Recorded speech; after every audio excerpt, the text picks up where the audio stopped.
Assalamu alaikum fam, we're continuing our overall scholastic theological understanding of the Bible. This is the Jehovah's Witness version. When we're done with it, we don't ever have to go back to it, but it does show proof that I, as someone who reads and studies a lot, am efficiently and effectively understanding of what it is the Jehovah's Witnesses believe, and also Christians in general. And so it's important to know what people believe before you think you can just argue with people willy-nilly. And also, this will act as evidence on my behalf that I know what I'm talking about, and when I go to speak to a priest, a bishop, a minister, whomever, I can have a leg to stand on concerning why I chose Islam. So let's continue. We're in Joshua, picking up on chapter 8, verse 1. Then Jehovah said to Joshua, "Do not be afraid or be terrified. Take with you all the people of war, and get up and go to Ai. See, I have given into your hand the king of Ai, and his people, and his city, and his land. And you must do to Ai and to its king, just as you did to Jericho and its king.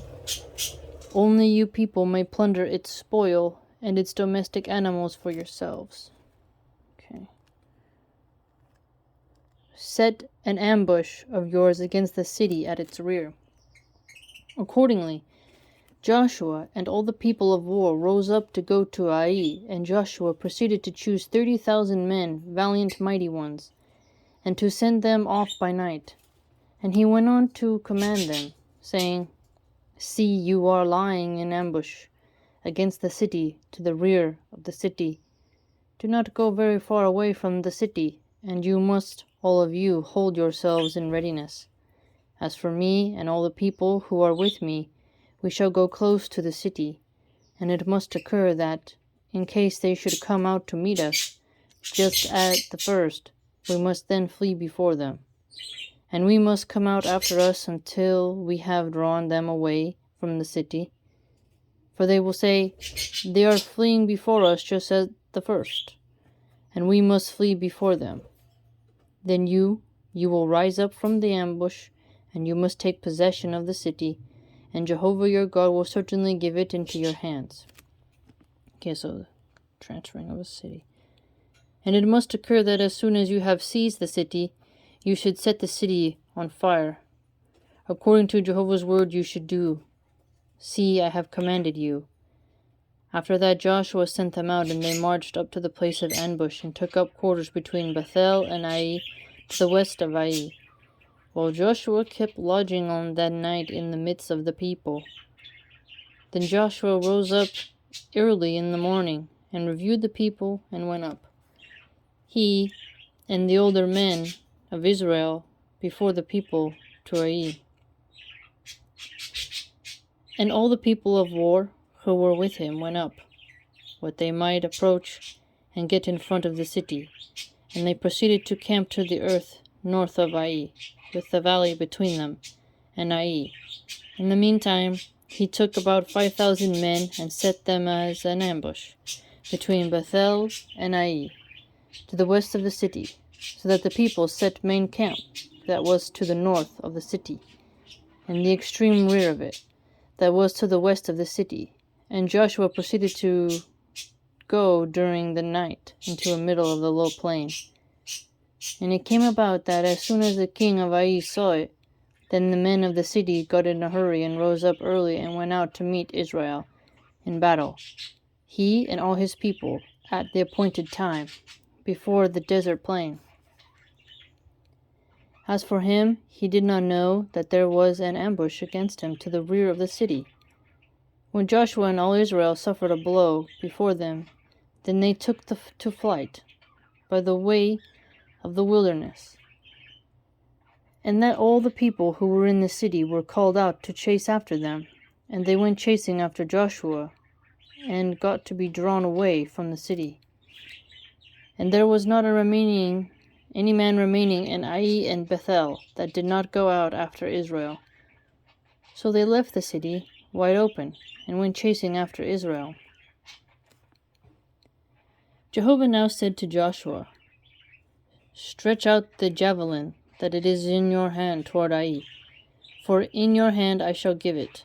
Accordingly Joshua stretched out the javelin that was in his hand toward the city, and the ambush rose up quickly from its place, and they began to run at the instant that he stretched out his hand. And they proceeded to enter the city and capture it. Then they hurried and set the city on fire. And the men of Ai began to turn back and look, and there the smoke of the city ascended to the heavens, and there proved to be no ability in them to flee this way or that. And the people that were fleeing to the wilderness turned upon the pursuers. And Joshua and all Israel saw that the ambush had captured the city, and that the smoke of the city ascended, and so they turned around and went striking the men of Ai down.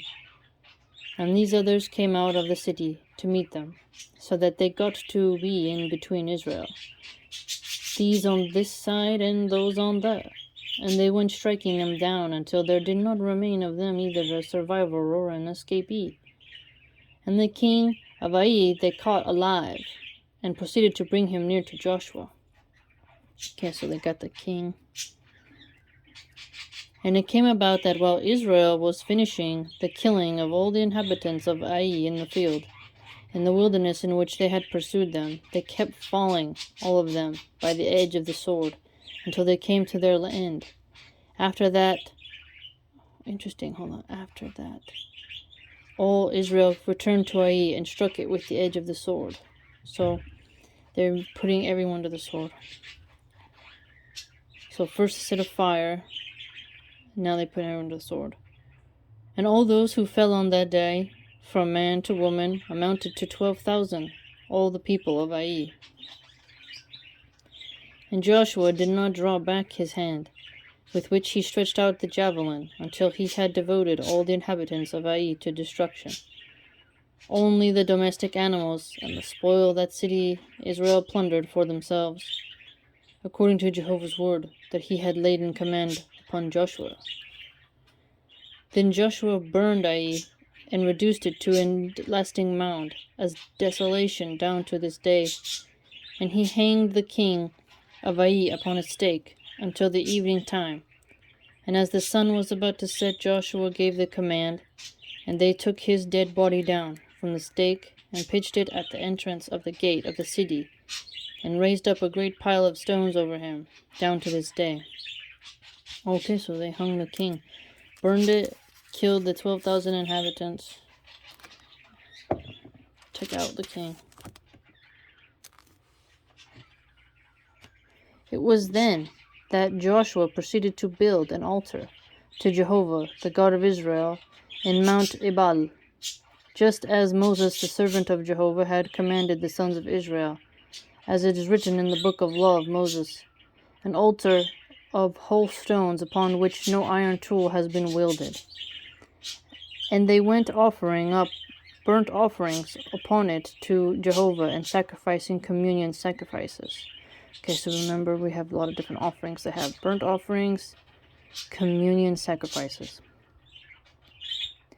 Then he wrote there upon the stones a copy of law of Moses that he had written before the sons of Israel.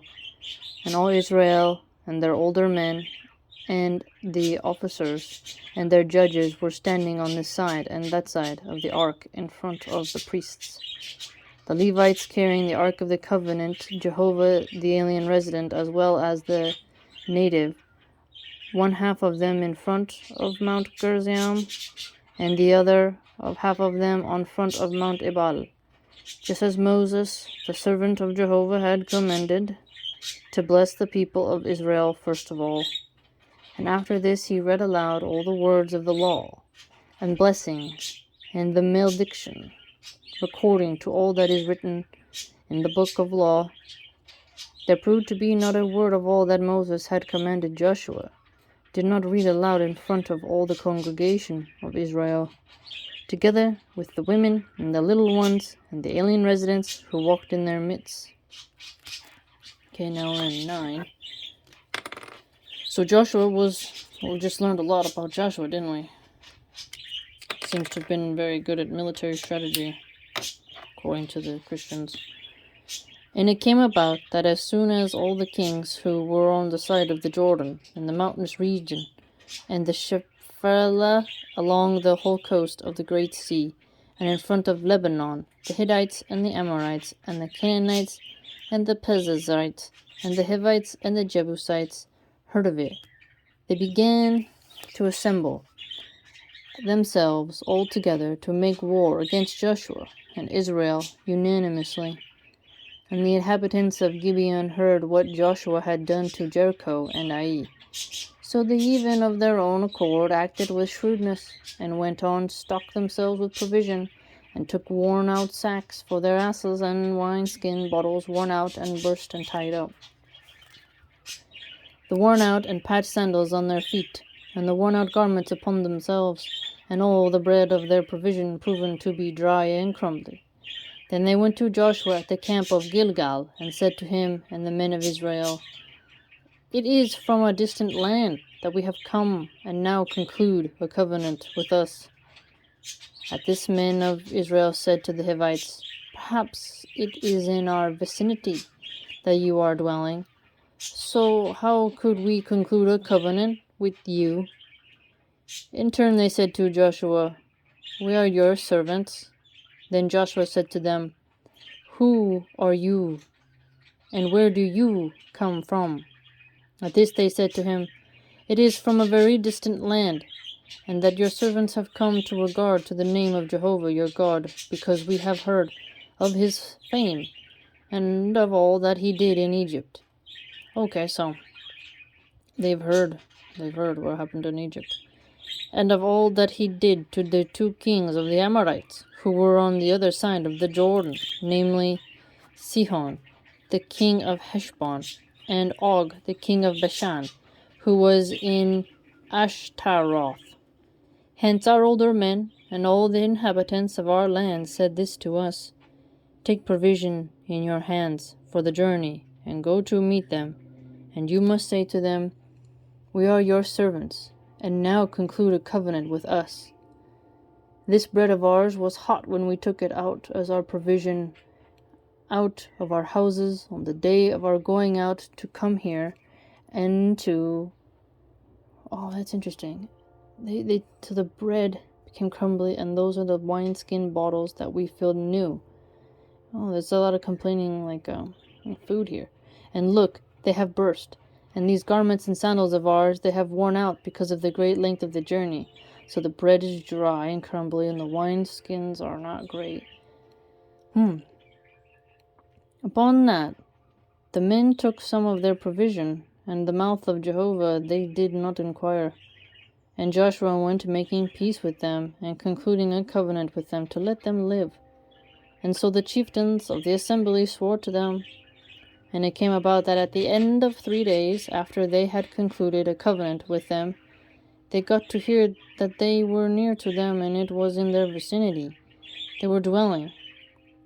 Then the sons of Israel pulled out and came to their cities on the 3rd day. And their cities were Gibeon, Chephirah, and Beeroth, Kirith-Jearim. And the sons of Israel did not strike them, because the chieftains of the assembly had sworn to them by Jehovah, the God of Israel. And all the assembly began to murmur against the chieftains. At this all the chieftains said to all the assembly, We, for our part, have sworn to them by Jehovah, the God of Israel, and now we are not allowed to hurt them.